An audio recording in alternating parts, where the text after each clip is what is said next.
لیکن امام ترمذی ہر حدیث کے بارے میں یہ سارے کام الگ الگ سے بتاتے ہیں۔ اور ایک اور اس کی خصوصیت یہ کہ اس میں اختصار ہے، ترمذی شریف مختصر ہے۔ مختصر ایسا ہے کہ امام ترمذی چونکہ صرف مستدلات فقہا بیان کرنے کا ان کا ارادہ ہے، تو اس لیے وہ بسا اوقات لمبی حدیث کو مکمل ذکر نہیں کرتے، صرف اس کا وہ ٹکڑا ذکر کرتے ہیں جس ٹکڑے کو آپ کہہ سکتے ہیں کہ جو ایک فقی کا مستدل ہے بس۔ تو اس وجہ سے اس میں اختصار بھی کہ بس صرف وہی ٹکڑا لے ہے جس جس جملے سے کسی فقیر نے استدلال کیا ہے، تو اسی کو لے لیتے ہیں۔ تو اس طرح سے اس میں ایک قسم کا کیا آ جاتا ہے، اختصار بھی آ جاتا ہے۔ تو یہ تو ہو گیا موافق اور مخالف احادیث۔ ایک اور بڑی عجیب و غریب اس کتاب کی خصوصیت ہے جس کو کہتے ہیں وفی الباب۔ وفی الباب، وفی الباب کا کیا مطلب ہے؟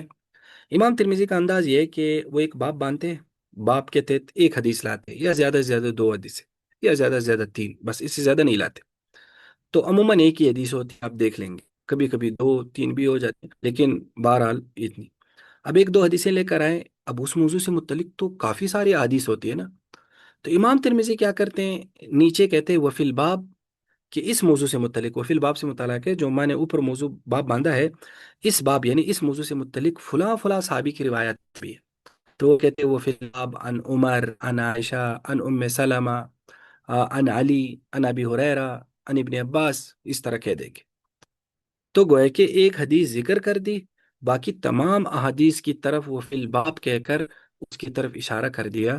تو یہ فی الباب جنہوں نے اس کی شروعات کی ہے، انہوں نے مستقل اس کو حل کیا ہے۔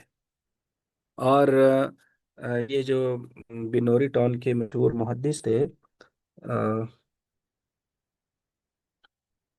یہ جو شہید ہو گئے تھے، مولانا یوسف مختار صاحب، ندیانی شام سے نہیں نہیں،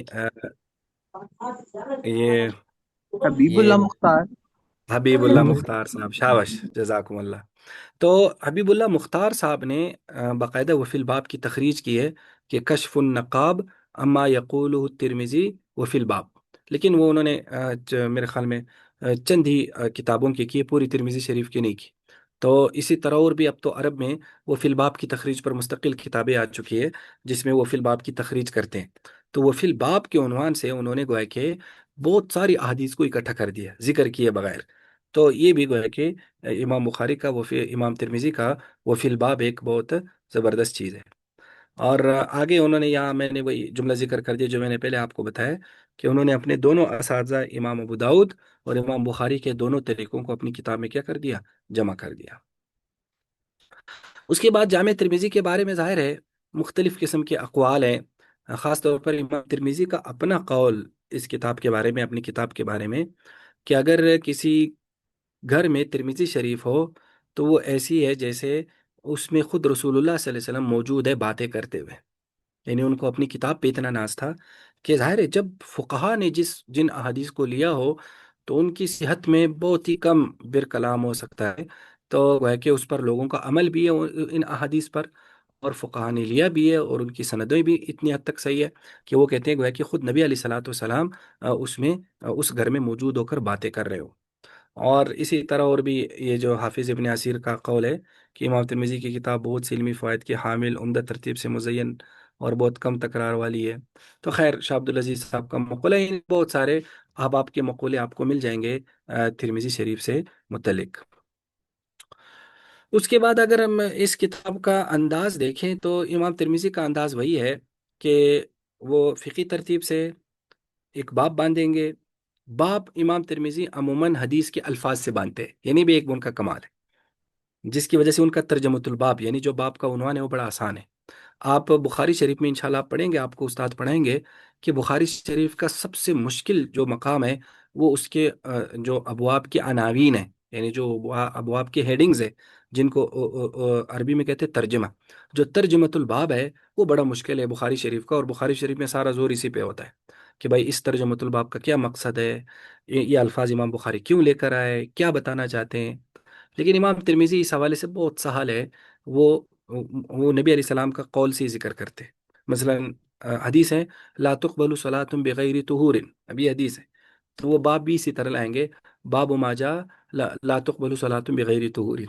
تو وہ کوشش کرتے ہیں کہ حدیث کے الفاظ سے ہی عنوان باندھا جائے یا اس کے قریب قریب، ٹھیک ہے؟ پھر اس کے بعد وہ ایک حدیث ذکر کریں گے، یا میں نے بتایا جس طرح دو تین بھی ذکر کر دیتے ہیں، عموماً وہ ایک حدیث ذکر کرتے ہیں۔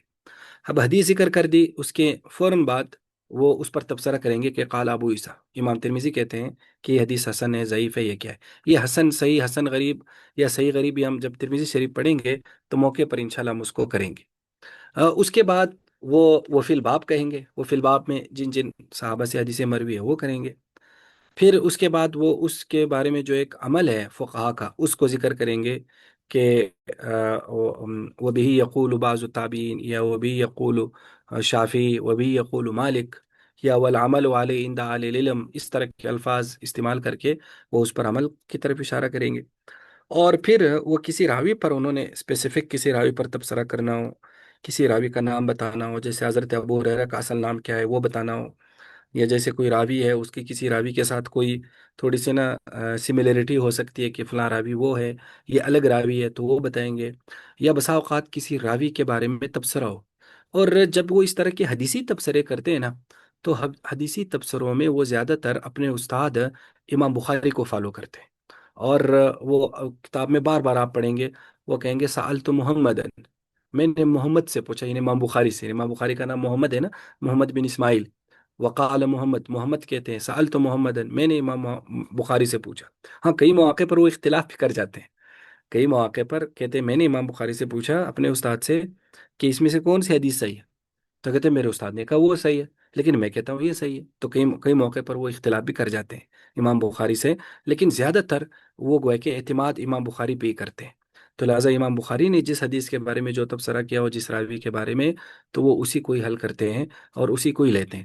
تو لہٰذا جب بھی آپ ترمذی شریف میں یہ پڑھیں سألت محمدن، تو اس کا مطلب ہوگا کہ وہ امام بخاری سے پوچھ رہے ہیں کہ امام بخاری کا یہ ہے۔ ہمارے ایک استاد اس موقع پر ایک بڑی زبردست بات فرمایا کرتے تھے کہ دیکھیں، امام ترمذی نے صحابہ کے، تابعین کے، محدثین کے مذاہب ان کے نام کے ساتھ ذکر کیے ہیں، لیکن کسی جگہ انہوں نے امام بخاری کا بطور فقی ذکر نہیں کیا، بطور مجتہد کے ذکر نہیں کیا، بطور محدث کے ذکر کیا۔ یعنی کسی حدیث پر کلام کرنا ہو کسی راوی پر، تو کہتے ہیں اس سے معلوم ہوا کہ امام ترمذی بھی یہ بات سمجھتے ہیں کہ حدیث کی طرف رجوع کرنا ہو تو امام بخاری کی طرف جانا پڑے گا، لیکن جب فقہ کی طرف رجوع کرنا ہو پھر امام بخاری کی طرف نہیں۔ پھر امام بخاری اس میں خود ایک مقلد ہے، پھر اس میں فقہا کی طرف جانا ہوگا، امام شافی کی طرف، امام احمد بن حنبل کی طرف۔ وہ خود امام ترمذی شافی ہیں، یہ ذہن میں رکھے، مشہور قول شافی کا ہے۔ تو گویا کہ وہ بھی اس میں فرق کرتے کہ بھائی امام بخاری کا اعلیٰ مقام ہی صحیح، بہت اعلیٰ مقام صحیح، لیکن بہرحال وہ مجتہدین کے وہ پائے پر نہیں ہے نا، جو ایک مجتہدین کا کمال ہے، یا جو مجتہدین کا ایک ہے، امام ابو حنیفہ رحمہ اللہ، امام شافی، امام احمد بن حنبل، امام مالک، تو امام بخاری بہرحال اس اجتہاد کے مقام میں ان سے بہت نیچے ہے۔ تو اس لیے امام ترمذی بھی یہ بڑا فرق کرتے ہیں کہ اگر ان کو سی چیزیں پوچھتے ہیں، لیکن جب فقی مسائل کی بات آتی ہے پھر وہ اپنے استاد کو اگنور کر دیتے، پھر ان کا ذکر نہیں کرتے، ان کا فقی مذہب بہت ہی کم ذکر، مجھے نہیں یاد ترمذی شریف میں انہوں نے کسی جگہ فقی میں امام بخاری کا ذکر کیا ہو سکتا ہے کیا ہو، میرے ذہن سے نہیں گیا، میری وہاں نظر نہ گئی ہو، چلو ہم ابھی دیکھیں گے بھی، اسی چیز کو بھی دیکھیں گے، لیکن بہرحال وہ کہ اتنا نمایاں انہوں نے ذکر نہیں کیا۔ تو اس طرح سے پھر ان کا باب ختم ہوتا ہے، پھر اگلا باب اسی طرح ذکر کرتے ہیں۔ تو گویا کہ یہ سارا ان کے منہج میں یہ ساری چیزیں جو ہے نا وہ گویا کہ آتی ہے۔ اس کے بعد اگر ہم جامع ترمذی کی شروحات کو دیکھیں تو جامع ترمذی کی کافی ساری شروحات ہیں۔ قدیم شروحات میں سے اس کی ایک شرح بڑی مشہور ہے، عارضۃ الاحوزی بشرح سنن الترمذی۔ قاضی ابو بکر ابن العربی یہ مالکی عالم ہے، تو ان کی عارضۃ الاحوزی بڑی مشہور ہے۔ اسی طرح قدیم شروحات میں ایک حافظ ابن رجب حنبلی کی ہے، شرح جامع الترمذی، یہ بھی مشہور ہے۔ اور اگر جدید خاص طور پر اس پر پاک و ہند میں بڑا کام ہوا ہے، تو ایک اہل حدیث عالم تھے، علامہ عبد الرحمن مبارک پوری رحمہ اللہ، تحفۃ الاحوزی بشرح جامع ترمذی، بہت کمال کی شرح لکھی ہے مبارک پوری صاحب نے۔ خاص طور پر ترمذی شریف کو بہت بہترین انداز میں حل کیا گیا ہے، لیکن چونکہ ظاہر ہے وہ اہل حدیث عالم تھے، تو اس میں انہوں نے اپنے مسلک کو یا اپنے اہل حدیث کے مسائل کو تو ترجیح دینی ہے، اور احناف پر تنقید بھی کرنی ان کا حق ہے۔ تو ایک علمی تنقیدات چلتی رہتی ہیں، لیکن اس سے علمی تنقیدات سے قطع نظر تحفۃ الآوازی ایک بڑی بہترین قسم کی شرح ہے، خاص طور پر اس کی پہلی جلد جو مقدمہ ترمذی پر مشتمل ہے، یعنی ترمذی شریف کے تعارف پر اور حدیث کے حوالے سے بڑے کمال کے گویا کہ اس میں مباحث ہے، تو تحفۃ الاحوذی عربی میں بڑی مشہور شرح ہے۔ اسی طرح حضرت مفتی تقی عثمانی صاحب دامت برکاتہم العالیہ نے کئی سال ترمذی شریف پڑھائی ہے، تو ان کے دروس کو ان کے شاگردوں نے جمع کیا، درس ترمذی کے نام سے بڑی مشہور ہے۔ ہمارے پاک و ان میں زیادہ تر اساتذہ اسی درس ترمذی کو دیکھتے ہیں، طلبا تو گویا کہ ان کی امتحان کی کاپی ہی درس ترمذی ہوتی ہے۔ تو آپ لوگ بھی درس ترمذی لے لیں، 3 جلدوں میں، نیٹ پر بھی مل جاتی ہے، آپ نیٹ سے اس کے ڈاؤن لوڈ کر سکتے ہیں، ورنہ تو میں گروپ میں بھی پھر ڈال دوں گا۔ تو درس ترمذی بڑی زبردست قسم کی اس کی گویا کہ ایک اچھی شرح ہے، ایک درسی شرح ہے جو ایک درس کے انداز میں ہے۔ اور اس کے علاوہ ترمذی شریف پڑھایا کرتے تھے حضرت انور شاہ صاحب کشمیری رحمہ اللہ، جیسے میں نے آپ کو بتایا کہ بڑا استاد ترمذی شریف پڑھاتے تھے۔ تو حضرت انور شاہ صاحب رحمہ اللہ کا جو ایک ترمذی شریف کا ظاہر ہے، ان کا درس کبھی انشاءاللہ موقع پر آئے گا، ان کی باتیں تو پھر نہ کسی اور طرف ہم نکل جائیں گے۔ تو ان کے کچھ شاگردوں نے نا ان کی ترمذی شریف کی کاپی لکھی، جس میں خاص طور پر ایک تھے مولانا چراغ صاحب، چراغ علی صاحب یا چراغ محمد صاحب، چراغ مولانا، تو چراغ کے نام میں آتا ہے۔ تو انہوں نے عربی زبان میں اپنے استاد کی تقریر لکھی العرف الشذی کے نام سے، ٹھیک ہے، اور کچھ اور ان کے اور شاگردوں نے بھی لکھی۔ تو چونکہ حضرت بن نوری رحمہ اللہ بھی ان کے شاگرد تھے، تو مولانا یوسف بن نوری صاحب نے یہ سوچا کہ میں الحرف الشذی اور جو میرے استاد سے جو خود میں نے سنا ہے، یا جو باقی ان کی کتابوں میں چیزیں آتی ہیں، ان سب کی کمبائن کر کے میں جامع ترمذی کی ایک مفصل شرح لکھوں، جس میں میرے استاد کے افادات بھی ہوں لیکن ایک مستقل شرح بھی ہوں۔ تو انہوں نے معارف السنن کے نام سے شرح لکھی، معارف السنن بشرح جامع السنن، یعنی سنن ترمذی کی شرح ہے حضرت یوسف بن نوری رحمہ اللہ کی۔ لیکن یہ ان کی 6 جلدیں لکھ پائے تھے، لیکن بس اللہ کو منظور نہ ہوا، یہ شرح مکمل نہیں ہو سکی۔ لیکن وہ 6 جلدیں جو ہیں وہ بہت ہی کمال کی کتاب ہے، بہت ہی کمال کی۔ اور میں تحدیث بن نعمت کے طور پر کہتا ہوں کہ الحمدللہ مجھے اس کا اکثر حصہ، یعنی اگر ہو سکتا ہے میں کامل کا بھی کہہ سکتا ہوں کہ میں نے سارا مطالعہ کیا ہے، لیکن ظاہر اس میں اس طرح سے جھوٹ آ سکتا ہے کہ ہو سکتا ہے مجھ سے کچھ صفحات رہ گئے ہوں، کچھ مباحث رہ گئے ہوں، تو گویا کہ اکثر حصہ تو الحمدللہ میں نے اس کا پڑھا ہے، یعنی 80 سے 90% الحمدللہ اس کا مطالعہ کیا ہے۔ تو بہت ہی کمال کی شرح ہے معارف السنن، لیکن بہرحال مکمل نہیں ہو سکی، کتاب الحج تک انہوں نے لکھی۔ پھر اس کے بعد حضرت مولانا مفتی زاہد صاحب دامت برکاتہم العالیہ جامعہ امدادیہ کے جو شیخ الحدیث ہیں، اور شیخ الحدیث مولانا نذیر احمد صاحب رحمہ اللہ کے صاحبزادے ہیں، تو پھر انہوں نے اس معارف السنن کا تکملہ لکھنا شروع کیا۔ ابھی میرے خیال میں اس کی 3 یا 4 جلدیں آ چکی ہیں، تکملہ معارف السنن، زبردست شرح ہے تکملہ بھی۔ لیکن ظاہر ہے کہ حضرت بن نوری کا اپنا ایک انداز تھا، اپنا ایک مقام تھا، اور مولانا زاہد صاحب کا اپنا ایک علم ہے، ہر استاد کا یا ہر عالم کا اپنا ایک منہج ہوتا ہے۔ تو بہرحال تکملہ معارف السنن بھی ایک بہترین قسم کا ایک اضافہ ہے ترمذی شریف کی اس میں شروحات میں۔ اسی طرح نیچے علامہ سیوطی رحمہ اللہ کی بھی قوت المختزی فی شرح جامع ترمذی بھی اس کی شرح ہے، بے شمار شروحات گویا کہ جامع ترمذی کی جو ہے نا لکھی جا چکی ہے۔ ہندوستان سے ایک عالم ہے مولانا سعید احمد پالمپوری صاحب غالباً، ان کی ہے تحفۃ العلمائی، تحفۃ العلمائی بھی بڑی زبردست شرح ہے، اگر آپ اس کو خرید سکتے ہیں تحفۃ العلمئی کو۔ میں نے یہاں اس کا نام شاید کیسے نہیں لکھا، حالانکہ میں جب جامع ترمذی پڑھائی ہے تو میں تحفۃ العلمئی کو ہی دیکھتا ہوں۔ تو بڑی ایک جامع قسم کی اس میں حدیث کی بھی تشریح ہے اور مذاہب بھی ہے، تو بڑی زبردست شرح ہے تحفۃ العلمئی بھی، تو اس کو بھی گویا کہ آپ یہ ذہن میں رکھیں۔ تو گئے کہ خلاصہ کیا نکلا کہ جامع ترمذی اپنی منفرد خصوصیات کی وجہ سے علمی، فقی اور تحقیقی اہمیت کی حامل ہے۔ یہ کتاب حدیث اور فقہ دونوں کو یکجا کرتی ہے، جس سے یہ روایت اور درایت دونوں کی خصوصیات کی حامل بن جاتے ہیں، یعنی حدیث اور فقہ کو۔ ہمارے ایک استاد بخاری اور ترمذی کا فرق بڑا اپنے الفاظ میں اس طرح سے بیان کرتے تھے کہ بخاری اور ترمذی دونوں یونیک ہیں۔ یونیک اس طرح سے کہ امام بخاری نے ایک کمال یہ کیا ہے کہ قرآن اور احادیث کو کمبائن کیا، یعنی آپ ابھی بخاری شریف پڑھیں گے تو وہ جب کسی بھی کتاب کا ذکر کرتے ہیں، یعنی کسی بحث کو شروع کرتے ہیں، جیسے مثلا کتاب الصلاۃ کا یا کتاب الایمان کا یا کتاب العلم کا، تو وہ قرآنی آیت ضرور لاتے ہیں۔ تو انہوں نے گویا کہ قرآن کو حدیثوں کے ساتھ ایسا فٹ کیا ہے، ایسا جوڑا ہے، جس سے ایک بہت ہی خوبصورت سا ایک کمبائن سی چیز وجود میں آئی۔ اور امام ترمذی نے پھر کمال کیا دکھایا؟ انہوں نے کمال یہ دکھایا ہے کہ حدیث کو فقہ کے ساتھ جوڑ دیا۔ اور یوں حدیث اور فقہ، آج کل نا ہمارے بعض اہل حدیث دوست جو ہے نا فقہ اور حدیث کو الگ الگ لیتے ہیں، تو ایسا نہیں، یہ دونوں بالکل ایک ہی ہے۔ تو انہوں نے حدیث اور فقہ کو بڑا بہترین قسم کا آپس میں جوڑ دیا، اور امام بخاری نے قرآن اور حدیث کو آپس میں جوڑ دیا۔ اور ظاہر ہے اسی سے دو ایسے فرقوں کی خود بخود تردید، بخاری شریف کے منہج سے معین حدیث کی تردید ہو جاتی ہے، تو کہتے ہیں قرآن الگ الگ ہے، ٹھیک ہے۔ اور ترمذی شریف سے غیر مقلدی کی خاطر پر جو لوگ فقہ کو نہیں مانتے، فقہا کو نہیں مانتے، اور امام ترمذی ایک جگہ کہتے ہیں، آگے آئے گا کہ وہ ایک فقی کا قول ذکر کرتے ہیں حدیث کی تشریح میں، پھر کہتے ہیں وَكَذَلِكَ قَالَ الْفُقَهَاءُ وَهُمْ أَعْلَمُ بِمَعَانِ الْأَحَادِيثِ، کہ ایسی فقہا نے کہا ہے اور وہ حدیث کے معنی سے سب سے زیادہ واقف ہے، کیونکہ حدیث صحیح ہے یا نہیں یہ تو ایک محدث کا کام ہے، لیکن حدیث پر عمل کرنا ہے یا نہیں کرنا، کیسے کرنا ہے، یہ پھر ایک فقی کا کام ہے، وہ ایسا نہیں۔ اور اس کی مثال بڑی مشہور ہے، امام آمش وغیرہ بھی اس کی مثال دیتے ہیں آج کل کے کانٹیکس میں۔ آپ دیکھیں کہ جیسے ایک میڈیکل سٹور والا ہوتا ہے نا، اس کے پاس دوائیاں ہوتی ہیں، لیکن کس بیماری کے لیے کون سی دوائی، یہ میڈیکل سٹور والے کا کام نہیں ہے، یہ کس کا کام ہے؟ یہ ڈاکٹر کا کام ہے، ٹھیک ہے۔ تو ڈاکٹر تجویز کرتا ہے کہ بھائی اس میڈیکل سٹور میں جتنی گولیاں ہیں یہ کھانے کی نہیں ہے، فلاں فلاں گولی کھانے کی ہے، اور فلاں آدمی کے لیے فلاں گولی ہے، فلاں آدمی کے لیے فلاں ہے۔ اور ان دوائیوں کو ارینج کرنا، ان کو لانا، یہ کس کا کام ہے؟ یہ میڈیکل سٹور والے کا کام ہے۔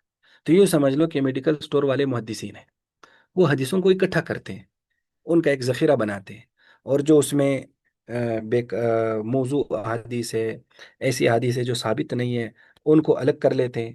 لیکن جو پھر ان حدیثوں پر اب عمل کیسے کرنا ہے، یہ کام پھر فقہا کا ہے، یہ پھر فقہا تجویز کریں گے، یہ محدث تجویز نہیں کرے گا۔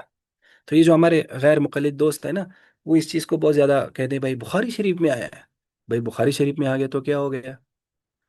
ایون بخاری میں آ جائے، لیکن اگر ایک فقی کہتا ہے اس پر عمل نہیں کرنا تو نہیں کر سکتے۔ خود بخاری شریف میں ایسی احادیث ہے جس پر عمل نہیں، آپ ابھی آپ پڑھیں گے بھی تو کافی ساری احادیث ہے، تھوڑی بھی نہیں، لیکن ہے بخاری میں آئی ہے، لیکن عمل نہیں ہے اس پر۔ تو گویا کہ عمل کرنا یا نہیں کرنا، یہ فیصلہ فقہا کا ہے۔ ہاں، حدیث صحیح ہے یا نہیں، حدیث کی چین میں کوئی مسئلہ ہے، حدیث کی سند میں اس کے راوی میں کوئی مسئلہ ہے، یہ پھر کام ہے محدثین کا۔ تو ان دونوں کی الگ الگ کیٹیگریز ہے، تو ظاہر ہے یہ دونوں ایک دوسرے کے حریف نہیں ہیں، یعنی کچھ لوگ حدیث اور فقہ کو بطور تقابل کے پیش کرتے ہیں، ایسا نہیں۔ اب دیکھو امام ترمذی اتنے بڑے محدث ہو کر امام شافعی کے مقلد ہیں، اور اپنے استاد امام بخاری سے اتنے متاثر ہونے کے باوجود کرتے ہیں وہ فقی مسائل میں شافعی کی طرف چلے جاتے ہیں، امام بخاری کی طرف نہیں جاتے۔ وہ امام بخاری کے بارے میں مشہور ہے نا، اگرچہ وہ مشہور ہی ہے، بعض لوگ، زیادہ تر لوگ اس کو نہیں مانتے کہ امام بخاری جیسا محدث، ظاہر ہے محدث کو بھی تو فقی حدیث کا علم ہوتا ہے نا، تو مشہور ہے بکری دودھ کا فتویٰ دیا تھا، یہ بہرحال لوگ کہتے ہیں کچھ لوگ، لیکن بہرحال اس کو لوگ اس کو ڈینائی کرتے کہ امام بخاری ایسا نہیں کر سکتے، لیکن بہرحال اگر دیا بھی ہو تو کوئی بعید نہیں ہے، اس لیے کہ وہ فقی نہیں تھے، وہ محدث تھے۔ یعنی فقی کا یہ مطلب نہیں وہ نوز باللہ ہمارے جیسے تھے، نہیں نہیں، جب بولتے ہیں نا وہ نہیں تھے، ہم ان کو کمپیئر کریں ابو حنیفہ رحمہ اللہ، امام شافعی رحمہ اللہ ان کے ساتھ، تو بنسبت ان کے وہ فقیر نہیں، لیکن ویسے تو وہ بہت بڑے عالم تھے، عارف کا علم بھی زیادہ، اس کا علم بھی زیادہ تھا۔ جب جب یہ جملہ کہا جاتا ہے تو لوگ اسے کر جاتے ہیں کہ دیکھو کہاں تیرا منہ اور کہاں امام بخاری، نہیں، ہم اپنے ساتھ حاضر کے ساتھ کم کر رہے ہیں، ہم کم کر رہے ہیں وہ آئے مجاہدین کے ساتھ، تو اس لیے یہ آپس میں افنے ہیں۔ اور ابھی آپ ترمذی شریف میں دیکھیں، ہر موضوع کے ہر فقیر کے پاس اپنی حدیث ہے، تو کوئی بھی فقی بغیر حد پر اپنا مذہب بناتا ہی نہیں ہے۔ تو یہ تو ہمارے جو خاص طور پر ظاہر ہے، یہ جب کبھی میں کسی مذہب کا نام لوں یا کسی فرقے کا تو وہ سارے لوگ اس کی بات نہیں ہوتے، یہ سارے اہل سنت کی مختلف مکاتب ہیں، اور ساری محرم سارے ہر مسلک میں کچھ جذباتی یا کچھ علم قسم کے لوگ ہیں، ورنہ تو اہل حدیثوں میں ایک تھے محدث محمد گوندلوی،